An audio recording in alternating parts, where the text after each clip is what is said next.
This bill represents the worst elements of a radical socialist agenda that Americans have already rejected. A multi-hundred billion-dollar tax hike that will kill tens of thousands of jobs, sabotage energy producers, and make it even more expensive to heat homes and fill gas tanks. A multi-hundred billion-dollar payday for climate activists and the environmental lobby. Innovation killing price controls on prescription drugs, and tax breaks, but only for the wealthiest Americans.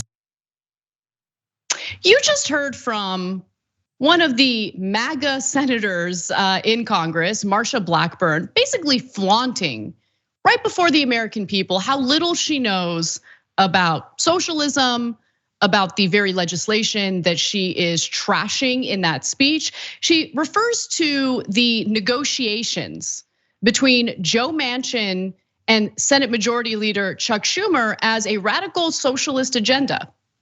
And what she's referring to is a bill that I've actually been very critical of myself because of the fact that, well, to be fair, there's a little bit of socialism in there.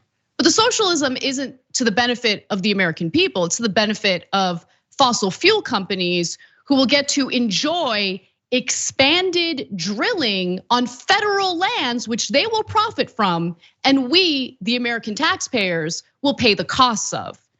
And I'll get to the details of that in just a moment. I've been talking about it in detail, but I'll give you even more details to make my point. But to call this some sort of radical socialist agenda, as if the government is taking over the means of production, is laughable. In fact, what is being proposed does the exact opposite. It takes taxpayer money, provides subsidies for allegedly renewable energy, we'll see about that. But more importantly, it expands opportunities for fossil fuel companies to do drilling for natural gas on federal lands. Federal lands belong to all of us, but fossil fuel companies will get to profit off of those federal lands. Now, I wanna get into the details about the bill, because we're learning more about what the 725-page legislation really entails. And this is the agreement between Manchin and Schumer, but the final bill might look entirely different, okay? But as it stands today, the legislation whose scope and ambitions were dictated by fossil fuel industry ally, Senator Joe Manchin, includes components that are helpful to our business. Rich Walsh of Valero said during the fossil fuel giant's earnings call on Thursday, referring to tax credits in the 725-page bill that could benefit the company. Now, I don't know if you guys have Valero gas stations in your neighborhood or in your state. We certainly have them here in California. There are no windmills or solar panels involved in this situation, okay? Valero is very much a fossil fuel company that benefits from drilling for fossil fuels. And so that's the reason why Rich Walsh is celebrating this deal between Manchin and Schumer. And just how could it be helpful for the fossil fuel industry exactly? Well, the agreement in its current form would set new 2-year limits or maximum timelines for environmental reviews for major projects, a potentially massive victory for the fossil fuel industry that could also entail some benefits for renewable energy production. The bill would also attempt to clear the way for the approval of the Mountain Valley Pipeline, which would transport Appalachian shale gas about 300 miles from West Virginia to Virginia.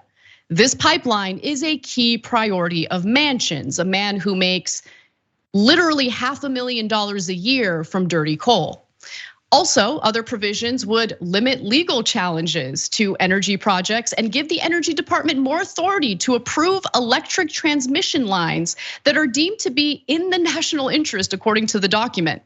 One provision in the agreement could make it harder for government agencies to deny new approvals based on certain environmental impacts that are not directly caused by the project itself. You guys are starting to see the point I'm making here, right? You have Marsha Blackburn, who is a darling to corporate America, who loves the idea of raping and pillaging public lands in order to benefit fossil fuel companies, complaining about legislation that will do just that because it was authored by Democrats. That's it, that's all it takes. All it needs to be is a Democrat authored bill for a Republican like Marsha Blackburn to refer to it as a socialist agenda when it's anything but. I have more details on this, but Dr. Ritchie, I wanted to bring you in and get your thoughts. Senator Blackburn gives a highlight of the tribalism in politics right now. As you just said, and you nailed it, all it took was for a Democrat to have some level of authorship on the document. That's all it took. And all of a sudden, it is now transformed into something quite different. So she's not ignorant of what it actually does. I think she's well aware. That's why she decided to qualify this by utilizing the term radical and socialist. They do that when they want you to not pay attention to the details that they're speaking of, because they have learned the best way to manipulate their conservative base is to categorize something as either radical, socialist, or communist, and they now can get away with not understanding or relaying the proper details. So I think she was well aware that she's taking an approach that may actually be antithetical to the truth of this bill, but she wants to kill it because it has an author connected to the Democratic Party. But let's be 100 about this. This is about corporate progress, not the progress of community. This is about corporate progress. And while I understand the dissension from those who are true advocates for community, her dissension comes because she is a true advocate of Trump. She's in a cult. And anything she can do in order to create an us and them narrative with a Democrat or maybe even McConnell in some instances, she's willing to do because that's the narrative of the cult currently. Yeah, you're absolutely right about that. And the other point that I'll make, just to wrap this up, put a bow on it, is when you hear from certain corporate Democrats about the importance of bipartisanship, about the importance of reaching across the aisle and working with our fellow Republicans on legislation, I think they understand that that's a complete BS talking point, because there's no way in hell any Republican in this era would work with them, or if they do work with them, ever give them credit for legislation that they've managed to pass. Republicans will always attack Democrats no matter what. It was a prominent feature of the Obama administration, and it continues till this day. And we can only speculate about what the intentions are among corporate Democrats when they use that, need to unite line, which they often do, the need for bipartisanship, an argument they often make. I would venture to say that many of them know it's not possible, and it's a line that they use in an effort to carry out watered down legislation that does right by their corporate donors. That's really the best way to decode what the situation is. To call Joe Manchin, of all people, who is probably the biggest capitalist in Congress as we speak, someone who has all these personal investments in fossil fuels and benefits handsomely, profits handsomely from those investments. To call that guy a socialist demonstrates a level of ignorance or a level of deception that needs to be called out by members of our media. But are they calling it out? It should be embarrassing for lawmakers to lie like this. It should be embarrassing for lawmakers to demonstrate that they don't understand what something as simple to understand like socialism. Like when they demonstrate that they don't know what it is, or they at least present themselves as individuals who are ignorant of what it is, they should be ridiculed. They should be criticized by our media, but they're not. It takes independent sources like TYT to decode what's really going on. I mean, how embarrassing is that, Dr. Ritchie? I mean, you're a United States Senator, Marsha Blackburn, and you're referring to this as a radical socialist agenda.